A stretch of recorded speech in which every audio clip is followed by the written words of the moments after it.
आओ सुनाऊं कहानी। लाइक शेयर सब्सक्राइब कमेंट करना ना भूलें।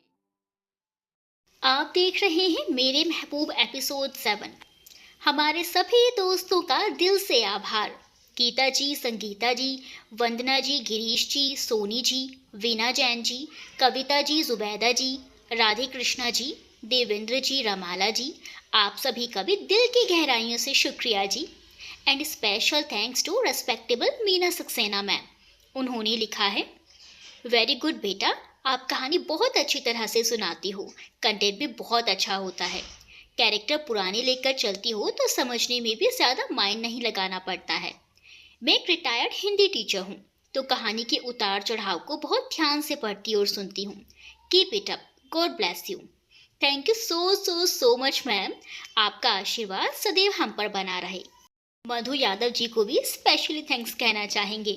मैं जो भी स्टोरी श्रद्धा और युवराज की सुनती हूँ तो ये सोचती हूँ कि इससे अच्छी स्टोरी तो हो ही नहीं सकती, पर आप मुझे हमेशा गलत साबित करते हो। सुपर से सुपर वाली स्टोरी है। बहुत खूब दोस्तों, मज़ा आ जाता है आपके कमेंट्स रीड करके। चलिए अब देखते हैं क्यों खटपट मची हुई है वहाँ। रात को 10 बजे के लगभग श्रद्धा अपने रूम में अपनी स्टडी में मगन थी कि तभी उसे बाहर से खटपट की आवाज़ सुनाई दी। युवी के दरवाजे पर ये ऐसी कैसी आवाज़ें आ रही हैं? वो तो कल आने वाले हैं, तो अभी उनके यहाँ कौन आया है? जाकर देखना पड़ेगा। सोचते हुए वो युवराज के घर की ओर चल दी और वहां पहुंचकर जब देखा तो उसकी आंखें फटी की फटी रह गई और मुंह खुला का खुला रह गया। युवी, तुम? What a pleasant surprise! वो खुशी से उछल पड़ी। दरअसल युवराज संडे को नैनीताल के लिए निकलने वाले थे, लेकिन उन्हें श्रद्धा की यादों ने इतना बेचैन कर दिया था कि वो सैटरडे को ही दिन में सब काम खत्म करके दिन में ही निकल पड़े।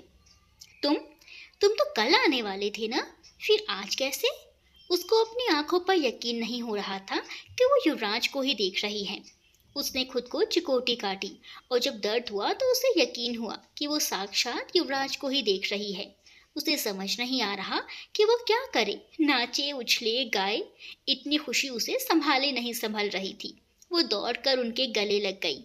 युवराज भी उसकी हरकत पर मुस्कुरा दिए और बोले, क्यों, मैं अपने घर नहीं आ सकता क्या? आ सकते हो, बिल्कुल आ सकते हो, लेकिन तुम्हारा टूर तो कल खत्म होने को था और तुम कल आने वाले थे ना, इसीलिए पूछा। वो मेरा काम आज ही खत्म हो गया तो मैं आज ही निकल गया। अब तुम्हारा फ्रेंड इतना थका हुआ आया है तो क्या उसे अपने हाथों से बने कॉफी नहीं पिलाओगी क्या, या सिर्फ बातों से ही निपटा दोगी? युवराज ने गौर से श्रद्धा को देखते हुए कहा। वो खुद उस वक्त श्रद्धा को देखकर बहुत ज्यादा खुश थे। श्रद्धा के लिए ही तो वो एक दिन पहले आ गई। अब उसको देख लिया तो उनके दिल को करार आ गया, लेकिन वो ये बातें उसको बताकर उसकी भावनाओं को हवा नहीं देना चाहते थे। हाँ जरूर, मैं अभी कॉफी बनाकर लाई। वो भागती हुई अपने किचन में चली गई, जैसे कि जरा भी देर हो गई तो कहीं युवराज गायब ना हो जाए। इस वक्त उसके चेहरे पर लंबी मुस्कुराहट छाई हुई थी। वो कॉफी बनाकर लाई और दोनों ने काफी देर तक बातें की, और जब सोने गए तो दोनों को आज चैन और सुकून की नींद आई। वरना इतने दिनों तक तो दोनों को एक दूसरे की यादों ने बेचैन कर रखा था। वो दोनों सुकून से सो ही नहीं पाए थे, लेकिन आज लबों पर मुस्कुराहट के साथ आराम से सो गए। अगले दिन सुबह 6 बजे श्रद्धा सुकून की नींद सो रही थी कि तभी उसके दरवाजे की घंटी बजी। उसे लगा कि वो सपने में घंटी की आवाज़ सुन रही है, इसीलिए करवट बदलकर सो गई। लेकिन कुछ ही पल में फिर से घंटी बजी। वो अनमने ढंग से उठी और दरवाज़ा खोल दिया। सामने देखकर उसकी खुशी में इजाफा हो गया। अरे डैड, आप सुबह सुबह, आप इंडिया कब आए? वो खुश होकर अपने डैड के गले से लटक गई। मैं आज रात को ही दिल्ली आया और तुरंत ही नैनीताल के लिए निकल गया, और अभी मेरी बच्ची के सामने खड़ा हूँ। मिस्टर बजाज ने भी उसे खुद से चिपका लिया। वो अपने डैड के सामने बिल्कुल छोटी बच्ची बन जाती थी। हर इंसान अपने माँ बाप के आगे छोटा बच्चा ही है। कुछ देर बाद युवराज अपने रूम से बाहर आए तो श्रद्धा के घर में बातें करने की आवाज़ सुनकर वहां आ गई। मिस्टर बजाज बड़े शिष्टाचार से युवराज से मिले। राधा ने अपनी सौतेली माँ के, अपने भाई के बेटे विमल के साथ यहाँ आने और उन्होंने जो बातें श्रद्धा से कही सब डिटेल में अपने डैड को बता दी। मिस्टर बजाज खामोशी से सब सुनते रहे। कुछ देर तक वो सोचते रहे उन तीनों के बीच कुछ पल एकदम खामोशी छा गई। फिर इस खामोशी को तोड़ते हुए श्रद्धा बोली, डैड, आपने इस फैशनेबल से शादी ही क्यों की? क्या आपको पहले से मालूम नहीं था कि ये ऐसी पैसों की लालची है? इनका नेचर कैसा है? कहते हुए वो झुंझला गई। बेटा, मुझे पता होता कि इसका नेचर ऐसा है तो मैं ये जीती मक्खी निगलता ही क्यों? ये मुसीबत अपने घर लाता ही क्यों? मिस्टर बजाज ने लाचारी से जवाब दिया, तुम्हारी मॉम के जाने के बाद मैं दूसरी शादी करना ही नहीं चाहता था। तुम्हारी दादी ने तुम्हें संभालती थी, लेकिन वो भी बहुत बीमार हो गई तो उन्होंने मुझे दूसरी शादी करने के लिए मजबूर किया। उन्होंने मुझे तुम्हारा हवाला दिया कि श्रद्धा 9-10 साल की उम्र की है और इस उम्र में कुछ चीज़ें और कुछ बातें हर लड़की अपनी माँ से ही शेयर कर सकती है। और मैं भी अपने बिजनेस की वजह से चाह कर भी तुम्हें समय नहीं दे पा रहा था, इसीलिए मुझे तुम्हारे लिए दूसरी माँ लाना ही सही लगा। और तुम्हारी ये माँ शैला तो दादी के गांव की एक गरीब घर की लड़की थी जिसे दादी ने ही ढूंढा था। उन्होंने सोचा कि गरीब घर की सीधी सादी लड़की है, इसीलिए वो तुमको माँ का प्यार देकर तुम्हें संभाल लेगी। लेकिन इसने तो शादी के एक साथ इतना सारा पैसा और अमीरी देखकर अपने रंग ढंग ही बदल लिए। उसने इतनी अमीरी तो कभी सपने में भी नहीं देखी थी, इसीलिए वो हवा में उड़ने लग गई। हमारी शादी के बाद उसने तुम्हें तो नहीं संभाला, लेकिन अपने घर वालों को संभाल लिया। सबको अहमदाबाद बुला लिया, चुपके चुपके सबकी मदद करके सबको धनवान बना दिया। मिस्टर बजाज अफसोस से बोले। उनके चेहरे पर छाई उदासी देखकर श्रद्धा का दिल द्रवित हो गया। वो अपने डैड से और ज़्यादा चिपक कर बैठ गई। एक बार तुम्हारी शादी हो जाए किसी अच्छे लड़के से, फिर मैं उसे डाइवोर्स दे दूंगा। अभी तक तुम्हारे लिए ही रुका हुआ हूँ कि पहले डाइवोर्स देने पर वो मेरे और तुम्हारे खिलाफ मीडिया में कुछ अनाप शनाप बोल ना दे, तो तुम्हारे लिए मुसीबत हो जाएगी। तुम्हारी शादी के बाद मुझे कोई डर नहीं रहेगा। तो डैड, अब मैं क्या करूँ? उन्होंने मुझे धमकी दी है कि मैंने विमल से शादी नहीं की तो वो आपको कुछ नुकसान पहुँचा देगी, और आपको कुछ हुआ तो मैं जी नहीं पाऊंगी डैड। Love you dad. वो अपने डैड की चिंता और उनसे प्यार के लिए उनके कंधे पर सर रखकर बोली, बेटा, मुझे नुकसान पहुंचाना इतना आसान नहीं है, मेरी चिंता मत करो तुम। लेकिन वो तुम्हें ज़रूर नुकसान पहुंचा सकती है, इसीलिए मैं सोचता हूँ कि तुम्हारे लिए 2 सिक्योरिटी गार्ड्स अरेंज कर दूँ जो तुम्हारी सिक्योरिटी के लिए हमेशा साथ रहेंगे। No dad, never. मेरे लिए सिक्योरिटी गार्ड नहीं, नहीं, वो हरदम हर जगह मेरे साथ होंगे, मेरे साथ सभी जगह चलेंगे। मेरी तो फ्रीडम ही खत्म हो जाएगी। प्लीज़ डैड, ये जुल्म मत कीजिए मुझ पर। वो मिनमिनाई। लेकिन बेटा, वो अपने डैड की बात पूरी होने से पहले ही झट से बोली, मेरे साथ युवराज है ना, और मैं अपनी सुरक्षा खुद करना जानती हूँ। वह गर्व से बोली। उसकी इस बात पर युवराज की हंसी छूट गई, क्योंकि वो खुद की रक्षा किशोर और उसके ग्रुप से नहीं कर पाई थी। युवराज के हंसने पर श्रद्धा ने उन्हें घूर कर देखा, जिससे युवराज मुंह पर उंगली रखकर बैठ गए। ठीक है बेटा, नहीं रखता सिक्योरिटी गार्ड तुम्हारे लिए, लेकिन यहाँ के कमिश्नर से मैं बात कर लूँगा, वो मेरे दोस्त हैं, वो तुम्हारी खैर खबर लेते रहेंगे। लेकिन एक बात कहनी है बेटा। मिस्टर बजाज श्रद्धा को प्यार से देखते हुए बोले, मैं सोचता हूँ कि जल्द से जल्द तुम्हारी शादी कर दूँ, जिससे तुम्हारी वो फैशनेबल माँ का विमल के साथ तुम्हारी शादी का सपना ही खत्म हो जाए। फैशनेबल बोलते हुए उनको खुद हंसी आ गई। उनके मुंह से शैला को फैशनेबल सुनकर श्रद्धा युवराज के लबों पर भी हंसी थिरक गई। उन्होंने आगे अपनी बात कही, लेकिन मैं अपनी पसंद तुम पर नहीं थोपना चाहता, क्योंकि ये तुम्हारी ज़िंदगी का सवाल है। इसीलिए अगर तुमको कोई पसंद हो तो बता दो, मुझे ठीक लगा तो तुम्हारी पसंद से तुम्हारी शादी करवा दूंगा। उसके डैड ने उसके सर पर प्यार से हाथ फेरते हुए कहा, पसंद? ठीक है डैड, मैं आपको बता दूंगी, लेकिन अभी नहीं, कुछ दिनों बाद। श्रद्धा ने सामने बैठे युवराज को प्यार भरी नज़रों से देखते हुए अपने डैड को जवाब दिया, और उसके डैड उसकी बात मान गए और उन दोनों से विदा लेकर चले गए। मिस्टर बजाज के जाने के बाद श्रद्धा ने युवराज से कहा, अनजान राही साहब, सुना अपने डैड ने क्या कहा? युवराज को उसकी बात समझ नहीं आई। उन्होंने नासमझ भाव से उसको देखा। अब इतने अनजान मत बनो, तुम्हारा नाम अनजान राही है, लेकिन तुम किसी भी बात से अनजान नहीं हो, इसीलिए अनजान बनने का नाटक तो मत ही करो। उसने अर्थपूर्ण शब्दों में अपनी बात कही। युवराज जब भी कुछ समझ नहीं पाए, उन्होंने उससे कहा, मैं तुम्हारी बात का मतलब अब भी नहीं समझा। तुम क्या कहना चाहती हो, जरा खुलकर कहो। इस तरह से बात को गोल गोल मत घुमाओ। डैड ने कहा कि मुझे कोई पसंद है तो मैं उन्हें अपनी पसंद बता दूं शादी के लिए। हाँ, तो बता दो ना उनको अपनी पसंद, उसमें प्रॉब्लम ही क्या है? युवराज ने नजरें चुराते हुए जवाब दिया। ये बोलते हुए युवराज के रोए खड़े हो गए। उनके माथे पर पसीने की कुछ बूंदें निकल आई और आवाज लड़खड़ा गई। ये सुनकर वो उनके बिल्कुल सामने आ गई। उसने उनको ध्यान से देखा और कुछ पल चुप रहने के बाद अपना मुंह खोला। सच? सचमुच मेरी पसंद बता दूं डैड को? वो फिर से बोलते हुए रुक गई और युवराज के चेहरे पर एक्सप्रेशन देखने लगी। लेकिन युवराज भावहीन चेहरा लिए खिड़की की ओर देखते रहे और श्रद्धा ने आगे कहा, मैं सचमुच डैड को बता दूंगी कि मैं। उसकी बात पूरी होने से पहले ही युवराज ने उसकी बात काट दी और कहा कि ऋतिक पसंद है तुमको? उनके मुंह से ऋतिक का नाम सुनकर वो चकरा गई। वो चौंक कर बोली, ऋत्विक? ये ऋत्विक बीच में कहाँ से आ गया? युवराज उसके एकदम करीब आए और उसकी आंखों में सीधी नजर डालते हुए आत्मविश्वास से बोले, हाँ ऋत्विक, और ये बीच में नहीं आया, वो तो हमेशा से ही आगे है। तुम क्या कह रहे हो युवी? मुझे कुछ समझ नहीं आ रहा है। वो झुंझलाकर अपने दोनों हाथ छटकते हुए थोड़े से तेज स्वर में बोली। लेकिन युवराज ने आराम से जवाब दिया, मैं जानता हूँ कि ऋतिक तुमको बहुत प्यार करता है और वो हमेशा तुमको खुश रखेगा और तुम्हें हमेशा बहुत प्यार करेगा। वही तुम्हारे लिए सही जीवन साथी है। श्रद्धा ने अचरज से युवराज को देखा।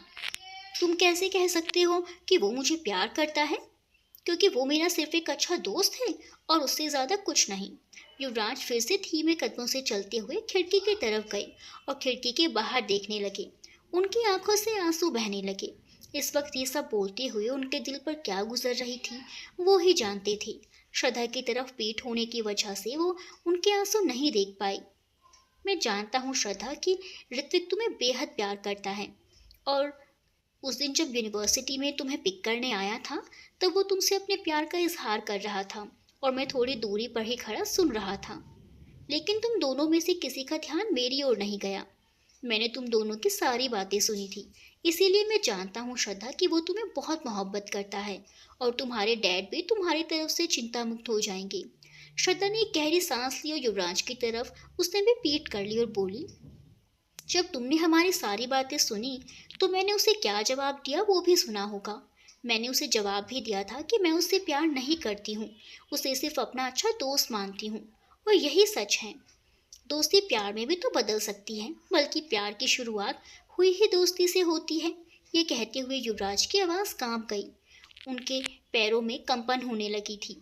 उन्हें लगा कि वो अपने पैरों पर खड़े नहीं रह पाएंगे और गिर जाएंगे। वो मुड़कर सोफे पर बैठ गए और आगे बोले, दोस्ती के प्यार में बदलते वक्त नहीं लगता। मेरी बात मानो श्रद्धा, तुम्हारे लिए ऋतिक बिल्कुल परफेक्ट है। बहुत अच्छा लड़का है। वो तुमसे बहुत प्यार करता है। तुम्हारे लिए उसने अपनी जान दांव पर लगा दी। तुम्हें उसके प्यार का और क्या सबूत चाहिए? वो अपने करियर के लिए भी बहुत डेडिकेटेड है। तुम्हारे डैड के बिजनेस को नई ऊंचाइयों पर ले जाएगा। उनको कभी धोखा नहीं देगा। बहुत समझदार और तुम्हें प्यार करने वाला लड़का है। कोई बुरी आदत भी नहीं है उसकी। मेरी बात का विश्वास करो, वो हमेशा तुम्हें बहुत खुश रखेगा। पूरी जिंदगी तुम्हें कोई शिकायत का मौका नहीं देगा। मेरी बात समझो, मेरी बात का यकीन करो, उससे शादी कर लो। ये कहते हुए युवराज का गला पूरी तरीके से रुंध गया। लेकिन युवी, अनजान राही साहब, मैं तो। श्रद्धा की बात उसके मुंह में ही रह गई, क्योंकि युवराज उसे आगे कुछ कहने का मौका दिए भी नहीं लंबी टिक भरते हुए बाहर निकल गए। वो डबडबाई आंखों से युवराज को जाते देखती रह गई और अपने मन में अपनी अधूरी बात पूरी की। मैं तो तुमसे प्यार करती हूँ युवराज, और तुम्हारे साथ ही पूरी जिंदगी बिताना चाहती हूँ। युवराज अपने पोर्शन में आकर सीधा बाथरूम की ओर बढ़ गए और शावर चालू करके उसके नीचे खड़े हो गए। शावर के पानी के साथ उनके आंसू भी उस पानी में मिलकर बहते रहे।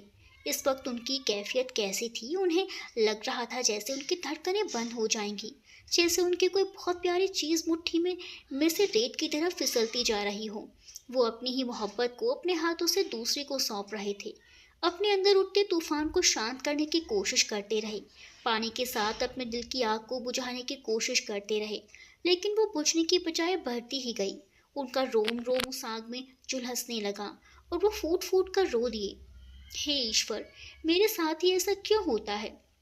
मैं जिससे भी मोहब्बत करता हूँ वो हमेशा मुझसे दूर चली जाती है। कभी खुद की मर्जी से तो कभी मेरी मजबूरी से। आपने मेरी किस्मत प्यार से खाली लिखी है, तो मेरी मुलाकात ही क्यों किसी से करवाते हो? मेरी ज़िंदगी में मेरे इश्क को कभी मंजिल नहीं मिलेगी। आपने मेरी किस्मत ऐसी क्यों लिखी भगवान? मेरा और श्रद्धा का साथ चलना संभव ही नहीं है, तो उससे मेरी मुलाकात ही क्यों करवाई? क्यों बार बार मेरे सब्र का इम्तिहान लेते हो? मैं तो उसके आने से पहले भी जी ही रहा था, लेकिन उससे मिलने के बाद जिंदगी से फिर से प्यार हो गया।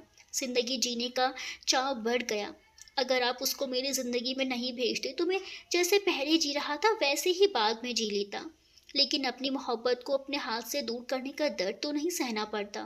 मैं पूरी जिंदगी इस दर्द के साथ कैसे जीऊँगा?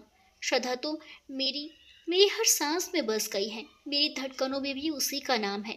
अब मेरी आपसे यही विनती है कि श्रद्धा को हमेशा खुश रखना भगवान।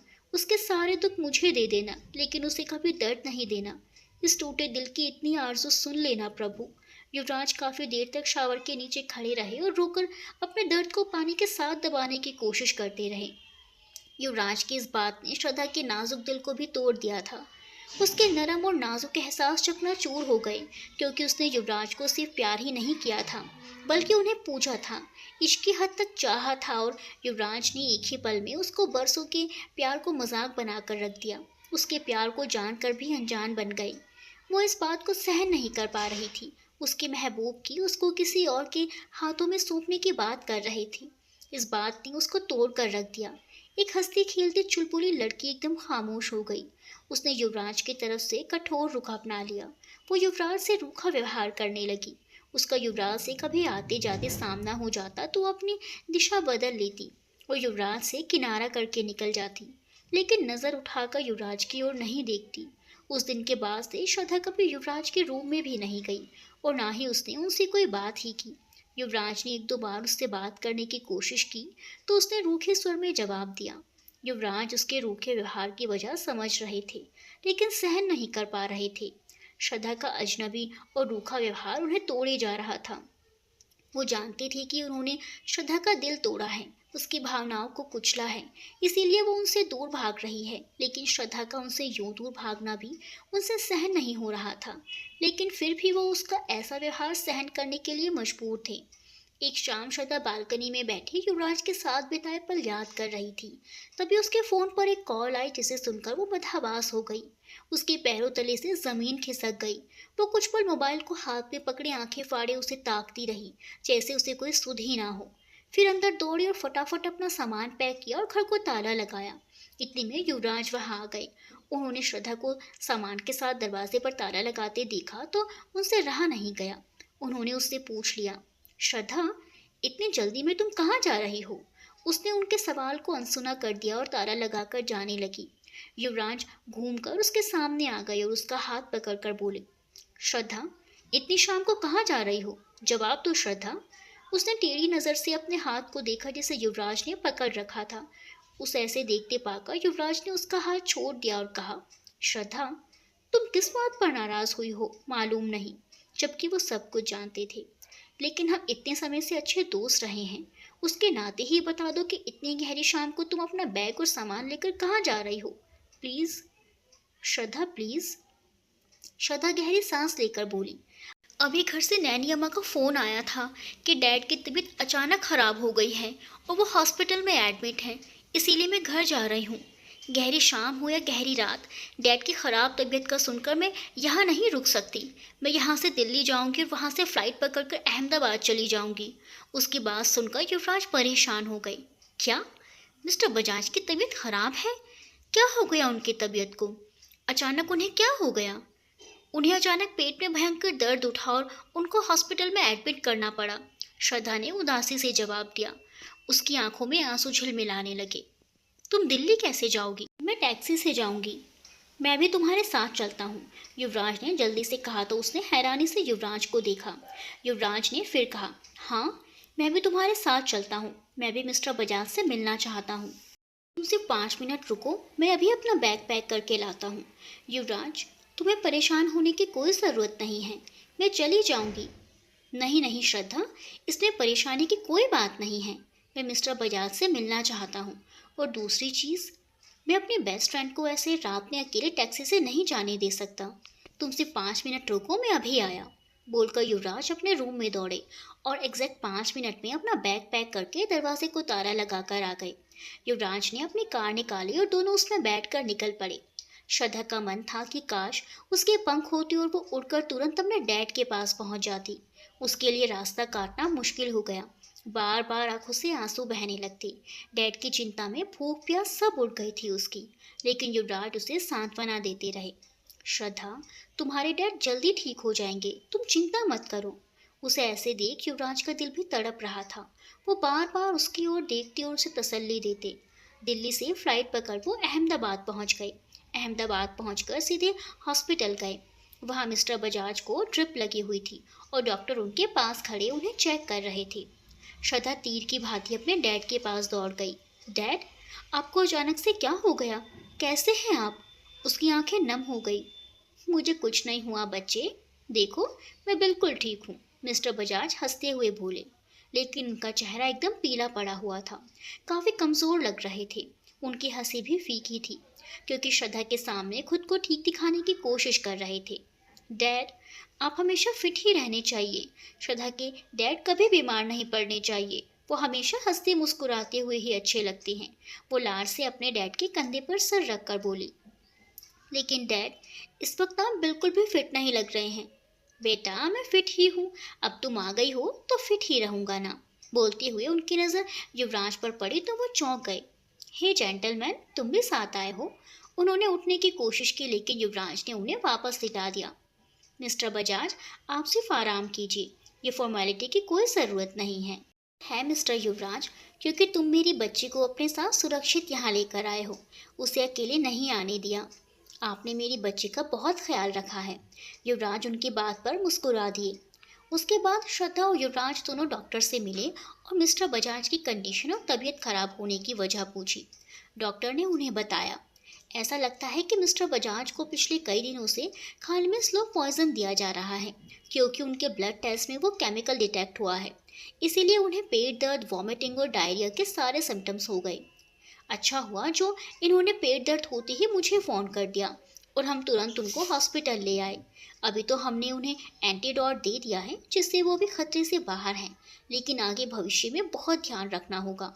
फिर से इनके शरीर में वो केमिकल नहीं जाना चाहिए, वरना हम उन्हें बचा नहीं पाएंगे। डॉक्टर की बात सुनकर श्रद्धा और युवराज शॉक्ड रह गए। श्रद्धा तो एकदम सुन्न हो गई। युवराज भी डॉक्टर की बात सुनकर परेशान हो गए। Slow poison? डैड को? श्रद्धा सदमे से चीख पड़ी। वो ये बात सुनकर स्तब्ध रह गई। युवराज ने उसके कंधे पर हाथ रखा। क्या डैड को पता है कि उनको स्लो पॉइजन दिया गया है? आपने उन्हें बताया? उसने डॉक्टर से पूछा। हाँ, हमने उन्हें सब कुछ साफ साफ बता दिया है, जिससे वो भविष्य में भी इस बात का ख्याल रखें, डॉक्टर ने कहा। वहाँ पिन ड्रॉप साइलेंस छा गया। एक दूसरे की सांसों की आवाज़ भी सुनाई दी। ऐसी खामोशी छा गई। उस खामोशी को तोड़ते हुए श्रद्धा बोली, डैड का ऐसा कौन दुश्मन है जो उनके खाने में जहर दे रहा है? वो वापस खामोशी से सोचने लगी। उसकी आंखें सोच में सिकुड़ गई। फैशनेबल? वो जोर से गुस्से से चीखी। हाँ, वो दुश्मन फैशनेबल ही है। आई एम डैम श्योर वो फैशनेबल ही है जिसने डैड को खाने में स्लो पॉइजन दिया है। मुझे धमकी दी थी कि अगर मैंने उनकी बात नहीं मानी और विमल से शादी नहीं की तो वो डैड को नुकसान पहुंचाएगी। फैशनेबल ही है जिसने डैड को इस कंडीशन तक पहुंचा दिया। उसके मुंह से एक भद्दी सी गाली निकली। वो पैसे के लिए इतनी नीचे गिर गई कि अपने हस्बैंड को ही मारने पर उतर गई। बास्टर्ड, उसे तो मैं पुलिस में दूंगी। उसकी आंखों से क्रोध की चिंगारियां निकल रही थी। शांत श्रद्धा, शांत हो जाओ, काम डाउन। युवराज ने उसके कंधे पर हाथ रखकर उसे शांत करने की कोशिश की। क्या शांत युवी, क्या शांत? देखा उस बास्टर्ड ने मेरे डैड के साथ क्या किया? मेरे डैड मिस्टर बजाज को मारने की साजिश रची, उन्हें स्लो पॉइजन दिया। वो अच्छी तरह से जानती है कि वो डैड को फिजिकली हर्ट नहीं कर सकती, क्योंकि उनकी सिक्योरिटी हमेशा उनके साथ रहती है। इसीलिए उसने घर में रहकर मारने की साजिश रची। उसे पता है खाना तो कोई और चखेगा नहीं, इसीलिए वो खाने में स्लो पॉइजन मिलाकर डैड को देती रही। आखिरकार उसने अपना कमीनापन दिखा ही दिया। उसे तो मैं जेल भिजवा कर ही दम लूंगी। जब जेल में रोटियां तोड़ेगी ना, तब उसे उसकी औकात समझ आएगी। श्रद्धा गुस्से से दांत पीसते हुए बोली। श्रद्धा, तुम जो कुछ कह रही हो वो सब सच है, लेकिन लेकिन हमारे पास तुम्हारी सौतेली माँ के खिलाफ कोई सबूत नहीं है। हम पहले तुम्हारे डैड से मिलकर उन्हें सारी बात बताते हैं, फिर वो भी कोई रास्ता दिखाएंगे। युवराज ने उसको समझाया और अब श्रद्धा के चेहरे से लग रहा था कि उनकी बात उसके समझ में आ रही है। चलो फिर, युवराज ने बाहर की ओर कदम बढ़ा दिए और उनके पीछे वो भी चल दी। दोनों उसके डैड के पास पहुंचे, उनसे मिलकर उन्हें सारी बात बताई जो डॉक्टर ने उन्हें बताया था। मुझे सब कुछ पता है बेटा कि मुझे स्लो पॉइजन दिया गया है। डॉक्टर ने मुझे सब बता दिया था इस बारे में, और मुझे विश्वास है कि शैला यानी श्रद्धा के अनुसार फैशनेबल का हाथ है इन सब के पीछे। लेकिन अपनी बात साबित करने का हमारे पास कोई सबूत नहीं है, इसीलिए हम उसके खिलाफ कोई एक्शन नहीं ले सकते हैं। लेकिन डैड, नहीं बेटा, मिस्टर बजाज ने श्रद्धा की बात पूरी होने से पहले ही काट दी। तुम्हारी शादी से पहले मैं कोई रिस्क नहीं उठा सकता। अभी हम शैला के सामने ऐसा रहेंगे कि उसे शक ना हो कि हम उसकी साजिश के बारे में जान गए हैं। हम अनजान बनकर रहेंगे, लेकिन उसकी हर हरकत पर मेरे आदमी नज़र रखेंगे। बेटा, तुम घर मत जाना। अपने डैड की ये बात सुनकर श्रद्धा ने हैरत से डैड को देखा। अपने फार्म हाउस में रहना, युवराज के साथ वहीं जाओ और नैनी अम्मा को भी वहीं बुला लेना।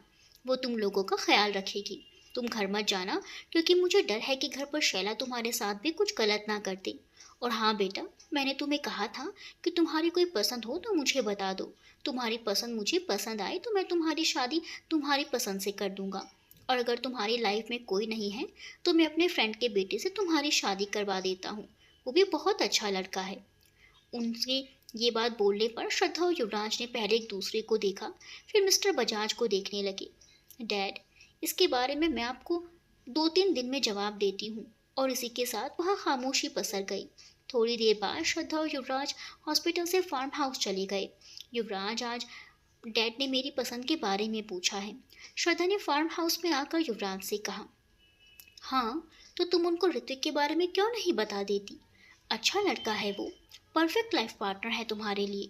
युवराज ने नजरें चुराते हुए कहा। ऋत्विक ऋत्विक ऋत्विक, वो जोर से चिल्लाई और युवराज पर भड़क उठी। तुमने क्या ये ऋत्विक ऋत्विक की रट लगा रखी है? मेरी बात क्या तुम्हारी समझ में नहीं आती?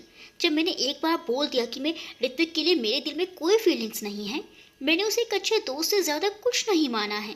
मैंने हमेशा उसे एक दोस्त के रूप में ही देखा है। ये बात तुम्हें कितनी बार समझानी पड़ेगी? लिख कर दूँ क्या? वो मैं वो इस वक्त श्रद्धा इतने गुस्से में थी कि उसके गुस्से को देख युवराज के लबों से निकलने वाले अल्फाज भी लड़खड़ा गए। वो कुछ बोल नहीं पाए। वो मैं क्या? अब मुंह से कुछ बोलो तो सही। उसका गुस्सा आज 7वें आसमान पर था। एक तो श्रद्धा को अपने डैड के लिए फिक्र और उस फैशनेबल के लिए गुस्सा था, ऊपर से युवराज ने फिर से ऋत्विक का नाम लेकर उसके जख्मों को रेत डाले थे। मैं पहले से ही पापा की हेल्थ की वजह से टेंशन में हूँ। उधर उस फैशनेबल ने मेरा बीपी हाई किया हुआ है, और इधर ये तुम्हारी बेफिजूल की बकवास ने दिमाग खराब करके रखा है। एक इंसान कितना मेंटल प्रेशर सहन करेगा? कुछ एहसास है तुमको? वो अपना सर पकड़ते हुए बोली। युवराज सर से झुकाए खड़े रहे। उन्हें समझ नहीं आया कि वो क्या बोले। उनका मन हुआ कि जाकर उसको गले लगा ले, लेकिन वो श्रद्धा के एहसासों को हवा देकर उसके लिए और परेशानी खड़ा नहीं करना चाहते थे, इसलिए मजबूरी में अपने भी एहसास दबाए खड़े रहे। उन्हें ऐसे देख श्रद्धा चलकर उनके करीब आई। देखो युवी, मैं अच्छी तरह से जानती हूँ कि तुम ये जानते हो कि मैं तुमसे बहुत प्यार करती हूँ ना। प्यार तो बहुत छोटा शब्द है। मैं तो तुम्हारी दीवानी हूँ, पागल दीवानी। और आज से नहीं, 6-7 साल पहले से, जब मैं प्यार और दीवानगी का मतलब भी नहीं समझती थी, तब से दीवानी हूँ। उसकी बात सुनकर युवराज ने चौंक कर नजरें उठाकर उसको देखा। उन्हें यकीन नहीं हुआ कि एक दिन श्रद्धा इस तरह से साफ साफ शब्दों में अपने प्यार का इजहार कर देगी। हाँ, ये सच है, मैं 6-7 साल पहले से, स्कूल टाइम से ही तुम्हारी दीवानी हूँ। लेकिन लेकिन तब मैं तुम्हारे नॉवेल्स की दीवानी थी, क्योंकि उन्होंने मुझे मॉम की यादों से थोड़ा रिलैक्स किया, फैशनेबल के टॉर्चर को भूलने में मदद की। जब मैं तुम्हारे नॉवल पढ़ती तो उतनी देर में सब कुछ भूल जाती थी, मॉम को और उस फैशनेबल को भी। इसीलिए तुम्हारे नॉवल मेरे जीवन में टॉनिक की तरह थे। लेकिन जैसे जैसे मैं बड़ी होती गई, उन नॉवेल्स को लिखने वाले लेखक की पागलों की हद तक दीवानी होती गई। उनकी लेखनी से मोहब्बत हो गई, और अनजान राही से कब मेरे महबूब बन गए मुझे पता ही नहीं चला। युवराज की आंखें हैरत से फैल गई। मैं नहीं जानती थी कि मेरे महबूब दिखने में कैसे हैं। वो बूढ़े हैं, हैंडीकैप, काले गोरे, कुछ भी हो सकते हैं, लेकिन बस मेरे महबूब हैं। मोहब्बत तो दिल से की जाती है, अगर बीच में दिमाग आ जाए तो फिर वो मोहब्बत ही कहाँ रहती है। उनको पाना मेरी तमन्ना नहीं थी। जैसे हम भगवान को पूछते हैं, हमें मालूम है कि भगवान नहीं मिलेंगे, फिर भी हम भगवान को चाहते हैं, उनकी पूजा करते हैं। बस वैसी ही चाहत थी मेरी, मेरे महबूब के लिए। मेरे लिए तुम भगवान हो और मैंने तुम्हें पूजा है। लेकिन जब पहली बार तुमसे रूबरू हुई और तुमको देखा, तो मेरी इस पागल दीवानगी में मेरे महबूब को पाने की चाहत भी मिल गई। जैसे दूध में शक्कर घुल जाती है, ठीक वैसे ही मेरी दीवानगी में तुमको पाने की चाहत घुल गई। मैं तुमको पाना चाहती हूँ, तुम्हारे साथ कदम से कदम मिलाकर जीवन के रास्तों पर चलना चाहती हूँ, तुम्हारे साथ जिंदगी बिताना चाहती हूँ युवराज। मेरे महबूब, क्या तुम्हें है खबर, हर जगह तुमको ढूंढती है नजर, देख के तुमको जीती मरती हूँ, हर घड़ी याद तुमको करती हूँ, भूल सकती नहीं भुलाने से, तेरी पागल हूँ मैं ज़माने से, इश्क छुपता नहीं छुपाने से। आज तो बस आप अलग देखते हुए उसकी बातें सुनते रहे। उन्हें अपने कानों पर विश्वास ही नहीं हो रहा कि जो कुछ उन्होंने सुना वो सब सच है क्या। वो तो सीने में इतनी मोहब्बत लिए बैठी है, वो भी ना जाने कब से। युवराज को तो जैसे होश ही नहीं रहा। किसी ने इतना जानकर समझकर परख कर छोड़ दिया और कोई बिन देखे अपना महबूब बनाए बैठी है। वो युवराज से दूर हटकर खिड़की के पास खड़ी हो गई और खिड़की के बाहर शून्य में ताकते हुए एक गहरी सांस भरकर बोली, और और युवराज, मैं ये भी जानती हूँ कि तुम भी मुझसे मोहब्बत करते हो। तुम भी मुझे उतना ही प्यार करते हो जितना मैं तुम्हें करती हूँ। श्रद्धा ने बेहद प्यार से बोला, जिसे सुनकर युवराज दंग रह गए। वो तो अभी तक यही समझते रहे श्रद्धा को कुछ नहीं मालूम। उन्होंने तुरंत अपने आप को संभाला। नहीं नहीं, ये सच नहीं है। श्रद्धा वापस घूमकर युवराज के सामने आई और उनकी आंखों में देखते हुए बोली, युवी, भगवान के लिए अब तो ये झूठ बोलना बंद करो। मुझे अच्छे से पता है कि तुम्हें मुझसे प्यार करते हो, लेकिन तुम ये बात एक्सेप्ट करना नहीं चाहते। वजह क्या है इस इनकार की मुझे नहीं पता, लेकिन तुम्हारी आंखें तुम्हारी ज़बान का साथ नहीं दे रही हैं। तुम्हारी आंखों में मेरे लिए चाह साफ नज़र आती है। तुम इस बात से इनकार करके खुद से क्यों दूर भाग रहे हो? क्यों तुम मुझे अपने आप से दूर कर रहे हो? जीवन के इस मोड़ पर अब तो अपने दिल की सुनो युवराज।